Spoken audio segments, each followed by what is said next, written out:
कि भारत के सबसे बड़े दल भारतीय जनता पार्टी के अध्यक्ष पर यह हमला केवल भारतीय जनता पार्टी के अध्यक्ष पर हमला नहीं है, बंगाल के अंदर लोकतंत्र की जो व्यवस्था है उस पर हमला है। तृणमूल कांग्रेस की सरकार की है, तृणमूल कांग्रेस के कार्यकर्ताओं की है। सत्ता का अहंकार जब सर पर चढ़ जाता है तब इस प्रकार की घटनाएं आकार लेती हैं। मैं आज इस प्रेस वार्ता के माध्यम से तृणमूल कांग्रेस के सभी नेताओं को बताना चाहता हूं कि आप एक गलतफहमी में मत रहिए कि इस प्रकार के हमले से भारतीय जनता पार्टी की गति रुकेगी, भारतीय जनता पार्टी का कार्यकर्ता रुकेगा और भारतीय जनता पार्टी अपने कदम पीछे ले लेगी। जितना इस प्रकार की हिंसा का वातावरण बनाएंगे, भारतीय जनता पार्टी और मजबूती के साथ बंगाल के अंदर अपने आप को मजबूत करने के लिए परिश्रम करेगी। हिंसा का जवाब हिंसा नहीं हो सकता, मगर भारतीय जनता पार्टी के कार्यकर्ताओं ने तय किया है हिंसा का जवाब हम लोकतांत्रिक तरीकों से देंगे और आने वाले चुनाव में इस सरकार को परास्त कर हम दिखाएंगे कि हमला होने के बाद जो प्रतिक्रिया आनी चाहिए थी राज्य की मुखिया की ओर से, वो प्रतिक्रिया भी नहीं आई और एक प्रकार से तृणमूल कांग्रेस के नेताओं के जो बयान थे वो बयान इसका समर्थन करते हुए इस प्रकार से हुए, वो ज्यादा चिंता का विषय है। परंतु मैं उल्लेख इसका जरूर करना चाहता हूं कि राजनीतिक हिंसा चरम सीमा पर है। 300 से ज्यादा भारतीय जनता पार्टी के कार्यकर्ताओं की हत्या कर दी है और उसकी जांच में तनिक भर भी 1 इंच भी प्रोग्रेस कहीं पर दिखाई नहीं पड़ता है। भ्रष्टाचार भी चरम सीमा पर है। साइक्लोन के राहत का जो पैसा देना होता है, भारत सरकार जो बेचती है, उसमें भी सत्ताधारी दल ने अपने कार्यकर्ताओं का उपयोग कर बेफाम भ्रष्टाचार किया। मोदी जी ने गरीबों के लिए खाना भेजा कोरोना के काल में 9 महीने तक, उसके पूरे की पूरी बोरियां गायब हो गई, गरीब भूखा रहा। इसकी जिम्मेदारी किसकी है? क्या सत्ता में है उनकी? नहीं है। हाईकोर्ट ने दखल करनी पड़ती है, सीएजी के स्पेशल ऑडिट के लिए ऑर्डर करने पड़ते हैं। और क्या डर है सीएजी के ऑडिट से? क्यों इसके खिलाफ सुप्रीम कोर्ट में जाना पड़ता है? अगर कोई चोरी नहीं हुई है तो कहना चाहिए हम सीएजी के ऑडिट के ऑर्डर का स्वागत करते हैं। क्यों भागा जा रहा है सीएजी के ऑर्डर से? इसलिए भागा जा रहा है कि भ्रष्टाचार हुआ है। भ्रष्टाचार की जानकारी भी है जो सत्ता में है, मगर अपनों ने किया है तो उस पर बोलने के लिए कुछ है नहीं। अपनों ने किया है इसलिए पकड़ने के लिए हिम्मत नहीं है। मित्रों, जब हम आजाद हुए तब देश के जीडीपी के अंदर लगभग 1/3 हिस्सा बंगाल का हुआ हो और आज वो घटकर नीचे नीचे नीचे चला गया है। लगभग 3 दशक के कम्युनिस्ट शासन और 1 दशक के तृणमूल कांग्रेस के शासन के अंदर ये ग्राफ नीचे गिरता गया है। बंगाल को आगे ले जाना है तो मोदी जी का पूर्व उदय का जो मिशन है, पूर्व को देश के ईस्टर्न हिस्से को वो जो ग्रोथ इंजन बनाना चाहते हैं, इसी के साथ ही बंगाल की जनता हमारा सहयोग दे, ये मैं विनती करने आया हूं। हम बंगाल को फिर से एक बार सोनार बांग्ला बनाने की दिशा में आगे बढ़ेंगे। जब देश आजाद हुआ, इंडस्ट्रियल प्रोडक्शन में बंगाल का योगदान 30% था। आज जो गिरते गिरते 3.5% रह गया है। मैं पूछना चाहता हूं ममता दीदी और कम्युनिस्ट पार्टी को, कौन जिम्मेदार है इसके लिए? 30% से 3.5%। रोजगारी का सवाल है, सेटिस्फेक्शन रेशियो 27% था पहले 1960 में, आज वो 4% पर पहुंच गया, 27% से 4%। ये जो गिरावट है इसके लिए कौन जिम्मेदार है? प्रति व्यक्ति आय 1960 में महाराष्ट्र की प्रति व्यक्ति आय से 105% ज्यादा थी, लगभग 2 गुना थी बंगाल की, और आज महाराष्ट्र से आधी भी नहीं रह गई। 1960 में बंगाल भारत के सबसे अमीर राज्यों के में शुमार हुआ करता था, 1 नंबर या 2 नंबर या 3 नंबर। आज वो बहुत नीचे गिरता हुआ दिखाई पड़ता है। कौन जिम्मेदार है उसके?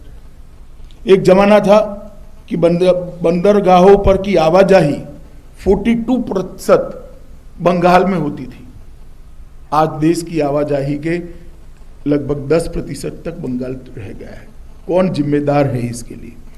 1950 के दशक में देश की फार्मा इंडस्ट्री में लगभग 70% फार्मास्यूटिकल प्रोडक्ट्स का प्रोडक्शन बंगाल में होता था, जो आज गिरकर 7% रह गया है। 70% से 7%।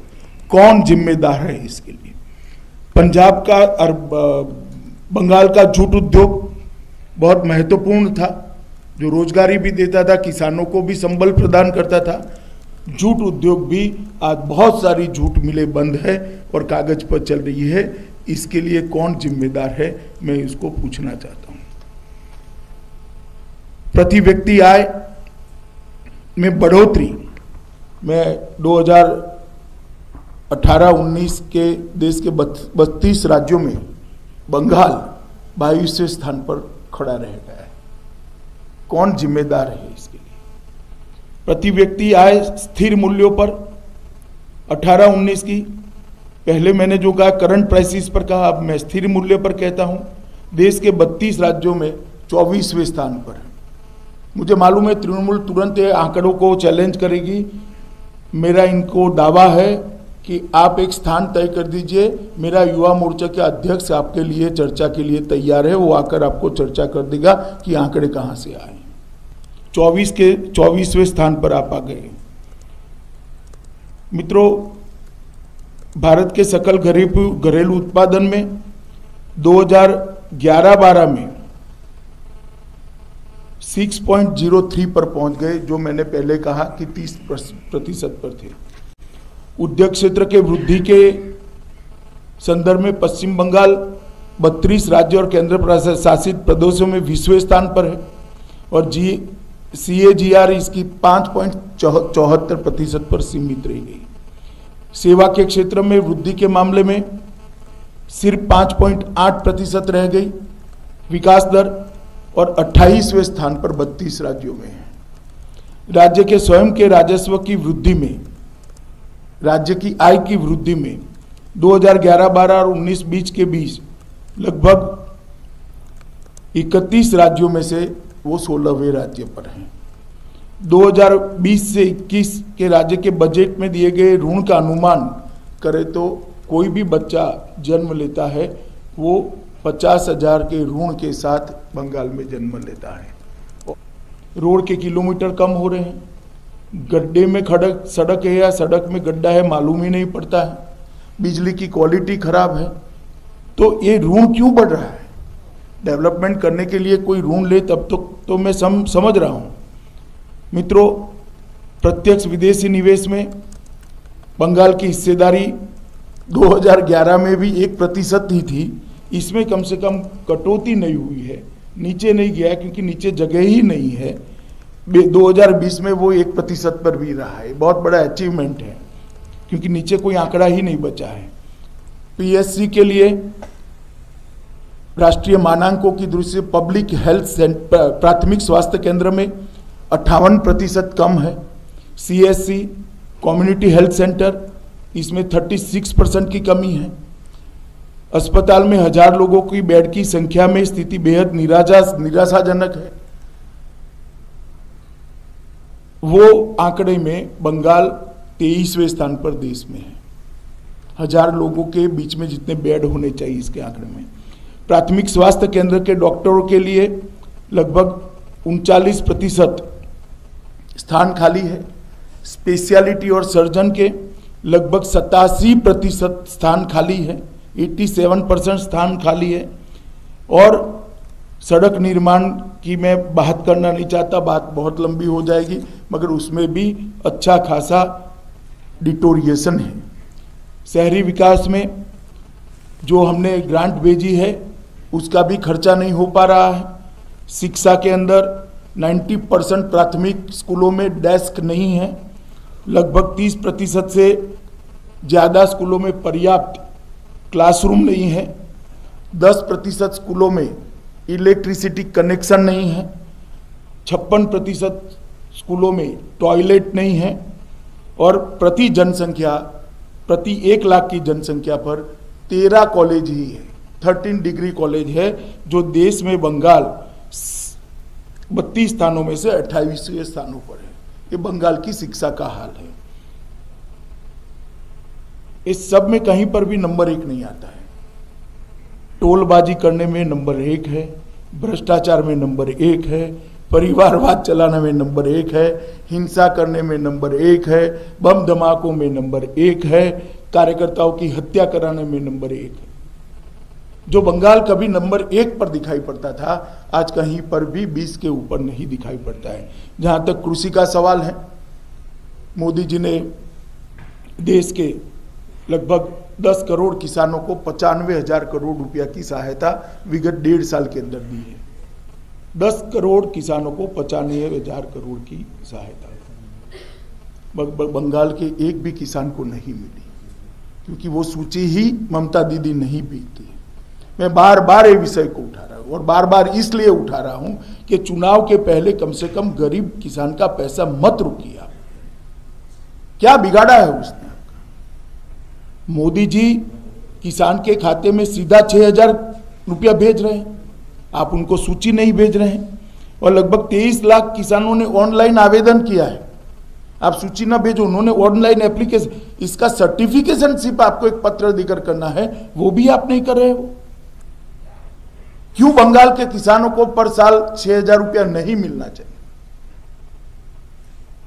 और आप किसान आंदोलन का समर्थन कर रही हो। आपके राज्य में कम से कम 6,000 रुपया मिल जाए, इसकी तो व्यवस्था करो। सिर्फ एक दस्तखत करने का ऑटोग्राफ समझ कर दे दीजिए। आप भतीजे की जन्मदिन की बधाई समझकर एक पत्र लिख दीजिए, बहुत सारे किसानों का कल्याण हो जाएगा। और किसानों की मासिक औसत आय के मामले में नाबार्ड का जो 16-17 का सर्वे उपलब्ध है, इसके हिसाब से 29 राज्यों में आप 24वें राज्य पर बंगाल ठहरा हुआ है। 29 राज्यों में 24वें स्थान। गरीब के घर में कोई बीमारी आ जाए, बड़ा ऑपरेशन आ जाए, 5 लाख रुपए तक का स्वास्थ्य का खर्चा भारत सरकार उठा रही है। यहाँ पर ये योजना अमल नहीं हो रही है। क्यों नहीं हो रही है? गरीबी तो इतनी है क्योंकि इस योजना के साथ केंद्र सरकार का नाम जुड़ा हुआ है। आप चिंता मत करिए ममता दीदी, ये चुनाव के साथ ही समाप्त होने वाला है, क्योंकि आपकी सरकार जाने वाली है। यहाँ पर फिर से एक बार भारतीय जनता पार्टी की सरकार आनी। मित्रों, माँ, माटी और मानुष का जो नारा लेकर निकले थे, तुष्टीकरण, तानाशाही और तोलबाजी में अटक कर रह गए। एक फैमिली पार्टी बनकर तृणमूल कांग्रेस रह गई है। 10 करोड़ बंगाल की जनता की चिंता करने बजाय मेरे भतीजे की चिंता कर कर उसको एक बार मुख्यमंत्री बना देते हैं तो बहुत बड़ा बंगाल का उद्धार हो जाएगा। ये थियरी पर जब राज्य की मुखिया चलती है तो इसी प्रकार के परिणाम आते हैं। गत प्रेस कॉन्फ्रेंस में भी मैंने कहा था कि 3 खतरनाक ट्रेंड भारत की राजनीति में बंगाल ने सेट किए हैं। एडमिनिस्ट्रेशन का संपूर्ण राजनीतिकरण कर दिया गया है, राजनीति का संपूर्ण अपराधीकरण कर दिया गया है और भ्रष्टाचार को इंस्टीट्यूशनलाइज कर दिया गया है। ये तीनों ट्रेंड लोकतंत्र के लिए और जनता के लिए बहुत खतरनाक है। अतः मैं बंगाल की जनता को करबद्ध निवेदन भारतीय जनता पार्टी की ओर से करता हूं कि हमारे कार्यकर्ता एक परिवर्तन का अभियान लेकर चले। आनो अन्याय का एक अभियान लेकर चले हैं। आप कृपया इनके साथ जुड़िए, परिवर्तन करने में हमारी सहायता करिए। नरेंद्र मोदी को आपका आशीर्वाद दीजिए और बंगाल को सोनार बांग्ला बनाने का हमारा जो अभियान है उसमें आप लोग हमारे साथ जुड़िए। विकास के मुद्दे पर मैंने आज इसलिए कॉन्सेंट्रेट करा है कि ममता दीदी ने अभी बहुत थ्रस्ट दिया था कि हमारे यहाँ बहुत अच्छा चल रहा है। अब मैं कहाँ से आता हूँ, मैं कैसा दिखता हूँ, ये सब बातों में जाए बगैर सारी चीज़ों का जवाब मैं मानता हूँ तृणमूल कांग्रेस ने बंगाल की जनता को देना चाहिए। मुद्दे से ध्यान भटकाने का प्रयास नहीं करना चाहिए। और फिर से एक बार बंगाल की जनता को मैं इतना ही भरोसा दिलाना चाहता हूँ कि चाहे हमारे कार्यकर्ताओं पर कितने जानलेवा हमले हो, हमारे अध्यक्ष जी पर कितना भी बड़ा हमला हो, बंगाल के भले के लिए भारतीय जनता पार्टी अपने ये अभियान से 1 इंच भी पीछे हटने वाली नहीं है। ये हमारा कमिटमेंट है और हम एक अच्छे शासन देने का बंगाल की जनता को वादा करते हैं। धन्यवाद।